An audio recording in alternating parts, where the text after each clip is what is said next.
내가 잃었다가 되찾았으니, 내가 잃었다가 되찾았으니 라는 제목으로 말씀을 나누도록 하겠습니다. 이제 폐막을 앞두고 있는 중국 베이징 동계올림픽 여자 피겨스케이팅에서 우리나라의 유영 그리고 김예림 두 선수가 각각 6위 그리고 9위에 올랐습니다. 김연아 선수 이후에 올림픽에서 가장 높은 순위를 차지한 유영 선수는 얼마 전까지만 해도 발목에 입은 부상 때문에 정상적인 훈련이 힘들 정도였다는 뉴스를 보게 되었습니다. 이런 부상을 극복하고 좋은 성적을 낸 유영 선수에게 많은 사람들이 박수를 보내주고 있습니다. 부어오른 발목과 침을 보니까 경기 후에 이 유영 선수가 흘렸던 그 눈물이 얼마나 고되고 힘든 과정을 견뎌낸 눈물인지를 생각해 볼 수 있게 되었습니다. 2018년 호주 오픈 4강에 들었던 정현 선수는 4강 경기 도중에 기권을 하고 말았습니다. 많은 사람들이 근육통이 생겨서 경기를 못하게 되었나 보다라고 생각했지만 나중에 이 정현 선수의 발을 보니까 엄청난 물집이 생겨서 벗겨지고 테이핑을 하고 있었다는 것이 밝혀졌습니다. 결국은 굉장히 힘들고 아픈 그 발을 가지고 4강까지 최선을 다해서 뛰었다는 것이 밝혀지면서 정현 선수 역시 많은 사람들에게 박수를 받았습니다. 그리고 발과 관련된 사진하면 역시 발레리나 강수진 씨의 엄청난 연습으로 인해 변형이 된 발 사진이 굉장히 유명합니다. 또한 축구 국가대표를 지냈던 박지성 선수의 발 사진 역시 유명했었는데요. 이 박지성 선수는 축구 선수에겐 치명적이라 할 수 있는 평발이라 그가 이 평발을 극복하기 위해서 얼마나 노력을 했어야 했는지 많은 사람들이 깨닫게 되었다고 합니다. 참고로 발만 쓰는 운동이 아니라 손을 쓰는 운동 역시 엄청난 훈련과 인내의 시간이 담겨지게 되어 있습니다. 암벽 등반 선수인 김자인 선수의 손을 보면 그가 얼마나 오랜 시간 동안 연습을 하고 단련을 해왔는지를 그의 굳어버린 그리고 거칠어진 손을 보면 알 수가 있습니다. 골프 선수 신지혜 선수의 손 역시 유명하고요. 영국의 조종 선수인 알렉스 그레고리가 자신의 트위터에 경기 후에 남긴 손을 보면 천재는 타고나는 것이 아니라 만들어지는 것이다 라는 말이 맞는 것 같기도 합니다. 그래서 이렇게 후회 없이 최선을 다해 노력한 선수들은 모든 경기를 마치면 메달 수상 여부와 관계없이 지나온 시간들을 생각하며 뜨거운 눈물을 흘리고 그 노력의 과정들을 아는 사람들은 박수를 쳐주게 됩니다. 그런데 오늘 세 번째 본문인 누가복음 15장에는 이와 정반대가 되는 결코 인정받거나 박수를 받을 수 없는 한 사람의 발이 등장합니다. 17세기 스페인 화가 에스테반 무리오의 돌아온 탕자라는 그림입니다. 아버지의 재산을 나눠 가지고 나갔다가 모든 것을 상실하고 거지가 되어 다시 돌아온 아들을 반기는 이 아버지의 모습, 이 정중앙에 있는 그 아버지의 모습이 하나님께서 우리를 사랑하시는 그 모습으로 잘 묘사가 되어 있습니다. 그리고 그림 오른쪽에는 아들에게 줄 화려한 의복을 들고 있는 하인들의 모습도 있습니다. 그림 아래쪽에 이 하얀 강아지가 꼬리를 흔들면서 좋아하는 이 모습, 반기는 이 모습은 아버지의 마음을 표현하는 상징적 존재라고 합니다. 왼쪽에는 잔치에 사용할 송아지도 보입니다.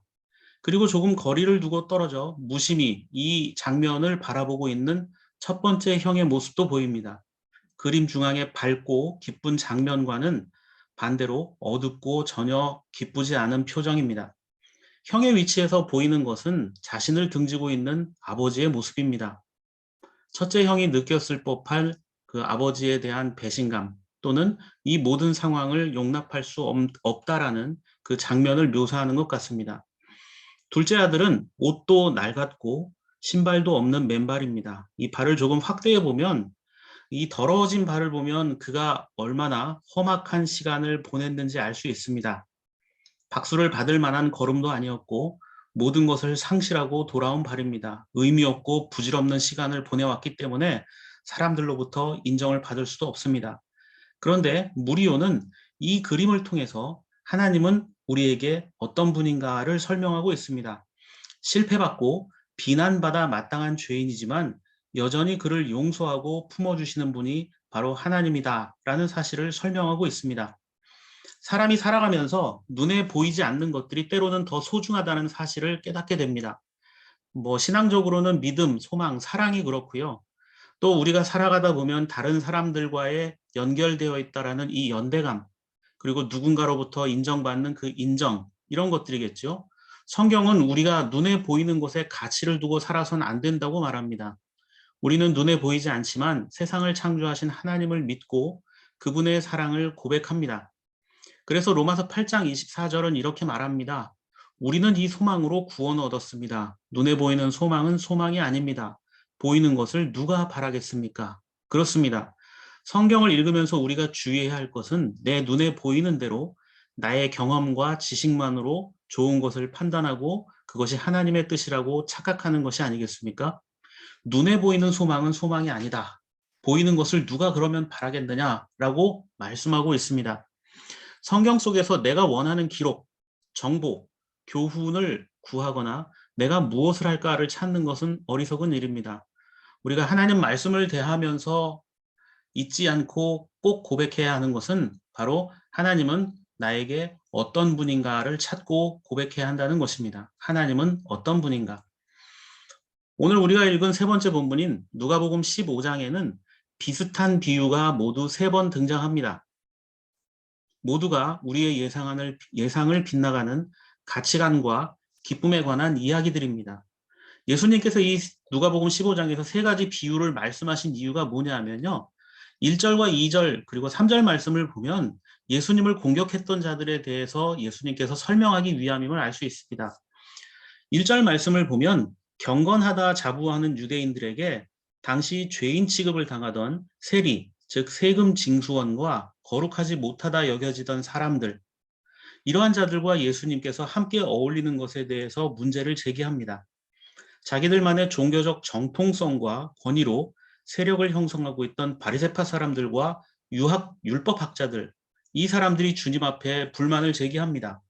2절 말씀을 보면 죄인들과 어울리는 것을 보니 예수 당신도 죄인이 아니냐라는 의혹입니다. 그럴 수 있습니다. 그 사람이 어울리는 사람을 보면 그 사람이 어떤 사람인가를 알 수 있다고 하듯이, 그런데 예수님은 어울리는 사람들의 어떤 모습이 그 당시에 바리새파 사람들이나 율법학자들이 보기에는 정당하지 못한 만남을 가지고 있었던 것 같습니다. 그들의 의혹이 있고 나서 3절을 보면 예수님께서 이 비유의 말씀을 하게 됩니다. 그래서 누가복음에 이 바리새파 사람들과 율법학자들의 이 불만 제기에 예수님이 답변 형식으로 3가지 비유를 말씀하고 계시는데요. 그 비유는 이렇습니다. 3번의 다른 비유, 한 마리 양 비유와 한 드라크마, 그리고 탕자의 비유. 이 3가지의 이야기는 결국 같은 목적을 가진 말씀입니다. 내용이 똑같습니다. 우선 누가복음 15장 4절과 7절에는 양 한 마리를 잃어버린 어느 사람의 이야기가 등장합니다. 자, 양을 잃었다가 다시 찾은 사람은 사람들에게 나와 함께 기뻐해 주십시오. 잃었던 내 양을 찾았습니다. 이렇게 즐거워하는 장면이 등장합니다. 기뻐해 주십시오. 잃었던 양을 찾았습니다. 기뻐해 달라. 잃었던 걸 찾았다. 8절부터 10절에는 한 드라크마, 그 당시 쓰이던 동전을 찾던 이야기가 등장합니다. 이 여인 역시 돈을 잃어버렸지만 그것을 다시 찾고 난 다음에 나와 함께 기뻐해 주십시오. 잃었던 드라크마를 찾았습니다. 라고 이야기하고 있습니다. 그리고 3번째 비유인 잃어버린 아들을 다시 찾은 아버지는 23절과 24절에서 또 똑같은 이야기를 합니다.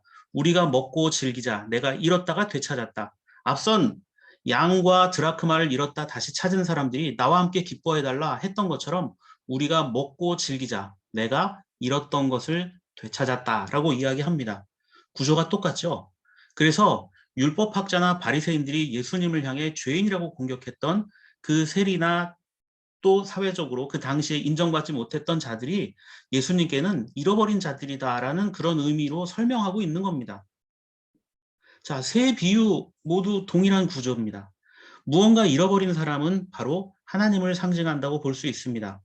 그리고 잃어버린 것은 죄인 또는 방황하는 영혼이라고도 할 수 있겠죠. 잃었던 것을 다시 찾았으니까 기쁘다는 것 역시 동일합니다. 7절과 10절에서는 예수님도 회개하는 죄인에 대해서 언급하기 때문에 이 말씀이 지향하는 목표점은 바로 하나님께서 죄인들을, 특히나 사람들을 얼마나 사랑하시는가에 초점이 맞추어져 있습니다. 그래서 이 비유는 전도와 관련된 설교나 집회에선 단골 메뉴처럼 등장하는 예화가 되기도 합니다. 그런데 세 번째 비유의 끝에는 좀 어울리지 않는 이야기가 등장합니다. 자, 비유가 세 가지라고 했죠. 누가복음 15장에는 양 한 마리 비유, 한 드라크마의 비유, 탕자의 비유 이야기가 등장하는데, 자, 탕자의 비유 이야기가 끝난 다음에 거기서 끝나지 않고 25절부터 32절에는 돌아온 탕자의 형이 등장을 합니다. 주인공으로. 아버지의 재산을 탕진하고 고생하다가 다시 집으로 돌아온 아들을 맞이하는 아버지는 돌아온 아들을 위해서 잔치를 베풀고 즐거워합니다. 그런데 문제가 생깁니다. 바로 첫 번째 아들이었던 이 형이 불만을 제기하기 시작합니다. 자, 둘째가 돌아왔는데 첫째는 불만을 제기하는 이 상황. 누가복음 15장 25절 26절 말씀을 보면 큰아들이 밭에 있다가 돌아오던데 집에 왔을 때 음악 소리, 춤추면서 노는 소리를 듣고 26절에 종 하나를 불러서 무슨 일인지 물어봅니다. 자, 이게 궁금하죠? 내가 나가서 일하고 돌아왔는데 집안에 뭔가 좀 좋은 일이 있나 보다. 그게 무슨 일인가 알아봐라. 이 종이 와서 이야기를 합니다. 동생이 돌아왔고 이것을 기뻐한 아버지가 잔치를 벌이고 있다. 그런데 이 소식을 들은 형이 즐거워하기는커녕 화를 내고 있다는 것을 성경은 우리에게 말합니다. 28절에서 형이 화가 났을 뿐만이 아니라 집에 아예 들어가려고도 하지 않았다라고 설명하고 있습니다. 형은 왜 화가 났을까요? 어떤 분들은 이 형이 매우 옹졸하고 아버지의 재산을 독차지하려는 욕심쟁이가 아닐까 생각하기도 합니다.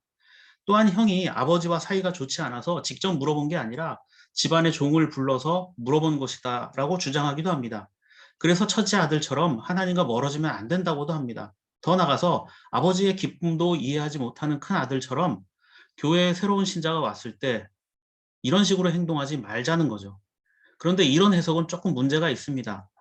동생이 돌아와서 잔치를 벌이는 현장에서 혼자 분노하고 있던 형에 관한 내용인 25절에서 32절은 사실 성경에 없어도 되지 않을까 하는 생각이 들 정도이기 때문입니다. 인간의 연약함을 나타내기 위해서 이런 부분이 삽입되어 있다라고 하기에는 이미 동생이 형보다 엄청나게 방탕한 삶을 살았기 때문입니다. 어쩌면 이 형은 강인하고 성실한 사람의 대표여야 합니다. 그렇다고 이 형이 예전부터 동생을 미워했다? 이렇게 볼 만한 근거도 성경엔 기록되어 있지 않습니다. 그러면 아버지에게 이 큰 아들은 미움을 받았을까요? 둘 사이가 좋지 않았을까요? 그렇지 않습니다. 아버지와 이 첫째 아들의 사이도 그렇게 나쁘지 않았던 것 같습니다. 왜냐하면 큰아들이 화를 낼 때 아버지가 그를 달랬다라는 내용이 바로 이어서 등장하기 때문입니다. 그렇다면 이 이야기는 생략을 해도 될 텐데 왜 성경에 자리 잡고 있을까요? 물론 큰아들과 작은아들은 비교 대상이 못 됩니다. 그리고 전통적으로 교회에서는 이 첫째 형을 율법학자나 바리새인으로 해석하는 경우가 많았습니다. 그리고 그 돌아온 동생을 이제 죄인이나 세리와 같은 그러한 인정받지 못하던 자들로 해석을 하는 경우가 많았습니다. 자, 그런데 이 큰아들과 작은아들, 예수님의 비유 속에 등장하는 이 두 사람의 이야기를 보면 첫째 아들에 비해서 둘째 아들은 엄청난 잘못을 저지른 사람이었습니다. 이 작은 아들이 집을 떠날 때의 장면을 잠시 과거로 돌아가서 한번 살펴보겠습니다. 누가복음 15장 12절을 보면 작은 아들이 집을 떠나려고 당당하게 아버지에게 이렇게 말하는 장면이 있습니다. 12절 말씀을 보면 작은 아들이 아버지에게 말하기를 아버지, 재산 가운데 내게 돌아올 몫을 내게 주십시오 하였다. 그래서 아버지는 살림을 두 아들에게 나누어 주었다. 자, 내게 돌아올 몫을 달라. 내가 뭘 가지고 있으니 나에게 줄 걸 좀 달라라는 이야기. 이게 자연스럽게 들릴 수 있지만 실제로는 굉장히 무서운 이야기입니다. 내게 돌아올 몫이라는 건 상속 지분을 달라는 겁니다. 상속 지분. 여러분, 상속이란 뭔죠? 상속? 상속은 언제 이루어집니까? 부모의 죽음을 전제로 합니다. 부모의 죽음. 자, 아버지는 어차피 죽을 테니 그 돈을 내게 달라라는 것은 아버지의 존재 자체를 부정한 겁니다. 저는 더 이상 아버지의 아들이 아닙니다. 어차피 줄 거 그냥 죽은 셈 치고 주십시오라는 겁니다. 자, 그렇게 상처를 주고 나가더니 완전히 실패했습니다. 방탕하게 살다가 다 허망하게 잃어버리고 말았어요. 그리고 종처럼, 노예처럼 살아갑니다. 반대로 큰아들은 어떻습니까? 큰아들의 이야기를 들어보면 이 둘째 아들과는 전혀 반대의 삶을 살았음을 알 수 있습니다. 오히려 박수를 받아야 되는 사람입니다. 29절 30절 말씀 보면 뭐라고 얘기합니까? 그러나 그는 아버지에게 대답하였다. 나는 이렇게 여러 해를 두고 아버지를 섬기고 있고, 자, 수년간 아버지를 혼자 섬기고 있다. 그리고 아버지의 명령을 한 번도 어긴 일이 없다. 나에게는 친구들과 함께 즐기라고 염소 새끼 한 마리도 주신 일이 없다. 굉장히 서운했던 것 같습니다. 그런데 창녀들과 어울려 아버지의 재산을 다 삼켜버린 이 아들이 오니까 그를 위해서는 살찐 송아지를 잡으셨습니다. 이렇게 말합니다. 자, 예수님께서는 지금 기존 교회에서 해석하던 방식대로 첫째 아들이 어떤 율법주의자들 또는 바리새인으로 해석할 때에는 이 부분의 어떤 설명이 맞는 것처럼 보여집니다. 창녀와 어울려 아버지의 재산을 다 삼켜버린 이 사람들이 오니까 오히려 그 하나님이 그런 사람들을 보고 기뻐한다면 이게 과연 옳은 일이겠느냐라는 부분이죠. 근데 이 이야기를 예수님이 지금 하고 있습니다. 자, 더구나 잔치의 순간에 밖에서 일을 하다가 이 첫째는 들어왔기 때문에 잔치에도 초대받지 못한 것이라고 볼 수도 있습니다. 아마 보통 사람들 같으면 큰 싸움이 났을지도 모릅니다. 그런 점에서 이 큰아들의 반응은 지극히 당연하다고 여겨집니다. 이런 불평에 큰 아들을 대하는 아버지의 태도가 어떨까요? 31절과 32절을 보면 아버지는 큰 아들을 나무라기는커녕 너는 늘 나와 함께 있으니 내가 가진 모든 것은 다 내 것이다. 그러면서 32절에는 너에겐 아우가 살아나는 것이고 나는 잃었다가 되찾았으니 우리에게 기쁜 일이다 라면서 큰아들을 자신과 같은 위치에 두고 말합니다. 자, 예수님은 비슷한 비유 세 가지를 앞서서 말씀하셨다고 했죠. 한 마리 양, 하나의 드라크마, 그리고 돌아온 아들에 대한 이야기를 하다가 이 25절부터 32절에 난데없이 첫째 아들의 이야기를 쭉 하고 있습니다. 기존의 전통적인 해석이라면 첫째 아들은 뭐 기존의 어떤 종교와 관련된 율법주의자들이나 바리새인이라고 해석할 수 있고 돌아온 탕자는 죄인 취급받던 자들이 할 수 있다. 뭐 이렇게 해도 무리는 없습니다. 그런데 이 말씀을 보면 31절에 이 아버지의 반응을 보면 만약에 그런 전통적인 해석 방식이라면 첫째 아들도 지금 아버지는 인정을 해주고 있다라고 보여질 수 있다는 겁니다. 역시 하나님은 크신 분이기 때문에 그래 바리새인이나 율법주의자들 역시도 하나님께서 그들을 사랑하시고 아끼시는 분이구나.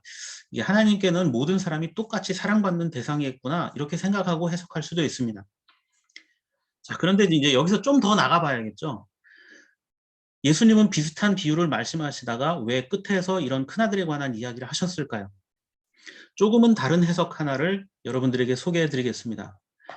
오경준 목사님이 쓰신 우리가 알고 있는 것들 성경에는 없다라는 책이 있는데요. 이 책에서 저자는 탕자의 비유 아래 붙어 있는 이 큰아들에 관한 이야기에 대해서 아주 조심스러운 해석을 합니다. 불평하는 큰아들은 바리새인이나 율법학자들이 아니라 예수님 자신이라는 겁니다. 죄인이 회개하고 돌아오는 것은 하나님께 기쁜 일이긴 하지만 완전한 사람으로 이 땅에 오신 예수님께서 십자가의 길을 가시기에는 때로는 너무 힘들었을 것이라는 주장입니다. 그래서 예수님도 하나님께 인간적으로 서운한 마음을 이 비유의 말씀을 통해 간접적으로 나타낸 것이라는 겁니다. 죽어 마땅한 죄인들 때문에 내가 왜 고난을 당해야 합니까? 이런 억울함을 토로하는 하소연일 수도 있다는 것입니다. 그러면서 이분은 이렇게 설명을 합니다. 주님의 억울한 심정과 주님도 억울하다고 하죠. 그럼에도 여전히 하나님과 동일한 마음으로 죄인들을 위해 십자가를 지실 것이라는 결단을 탕자의 형인 큰아들의 모습에서 슬쩍 보여주고 계신 것이다. 벌레만도 못한 우리의 모습과 십자가를 번갈아 보시면서 갈등하셨을 예수의 모습은 우리를 숙연케 한다. 주여, 우리가 무엇이 간데 우리 때문에. 자, 중간에 나와 있는 벌레만도 못한 우리의 모습, 그리고 십자가를 보면서 갈등하셨을 예수님이라는 이 문장이 제 마음속에 와닿았습니다. 예수님은 인간적으로 고통과 억울함, 십자가를 피하고 싶다는 마음이 있었을 거라는 겁니다. 그럼에도 불구하고 작은 아들이 돌아왔을 때 기뻐했던 아버지처럼 죄인들이 돌아오는 것을 기뻐하시는 하나님을 위해 십자가의 길을 묵묵히 감내하셔야 했던 것입니다. 우리의 삶에도 주님의 이런 심정으로 돌이켜 본다면 우리의 삶에도 이런 경우들이 있지 않습니까? 큰아들이 느꼈던 것과 같은 이 서운함이나 괴로움, 내가 예수님을 믿는다고 하지만 누군가가 밉고 이런 상황들을 용납할 수 없는 경우들이 얼마나 많습니까? 별다른 문제를 일으키지도 않고 하루하루 성실히 살아왔다고 생각하는데 원하는 결과를 얻지 못해 낙심할 수도 있습니다. 피곤한 일상 때문에 모든 것을 그만두고 싶다고 지칠 때도 있을 겁니다. 남들과 다르게 나만 손해보는 것 같은 이 억울함 때문에 머릿속으로 자꾸 계산을 해보기도 할 것입니다. 예수님 믿는다고 하면서 이런 생각 해도 될까요? 내가 교회에 다니고 하나님의 자녀라고 말하면서도 내 속에는 누군가를 향한 그 미움이 너무나 많고 내 속에는 용서할 수 없는 그러한 죄악된 모습들이 너무나 많은데 그런 것들에 사로잡혀 살아가는 내가 과연 정상적인 신앙인일까요? 이런 의문들을 가질 수 있습니다. 내가 하나님 믿고 교회 다닌다 하면서도 나는 여전히 그 사람을 용서할 수 없고 여전히 내가 싫은 것들이 있고 여전히 똑같이 분노하고 화를 내며 살아가고 있는 이 모습, 내가 과연 이대로 살아도 되겠습니까? 네, 그렇게 살아도 됩니다. 주님도 그러한 내면의 갈등을 이 탕자의 비유 속에 감추어 두셨기 때문입니다. 인생 살면서 또 신앙생활 하면서 힘들고 어려운 일, 마음 아프게 하는 사람들 만나면 예수님도 그렇게 힘들으셨겠다라는 생각을 해보게 됩니다. 주님 역시 우리와 같은 그런 아픔과 연약함을 가지고 계셨지만 우리를 구원의 길로 인도해 주셨다라는 점입니다. 두 번째 본문인 고린도후서 5장 17절은 그리스도와의 이러한 관계를 통해 우리가 새로운 피조물이 되었다고 이야기합니다. 17절에 누구든지 그리스도 안에 있으면 그는 새로운 피조물이다. 옛것은 지나갔습니다. 보십시오. 새것이 되었습니다. 이렇게 말합니다. 자, 우리는 예수 그리스도를 통해 새로운 삶의 기회를 얻은 자들입니다.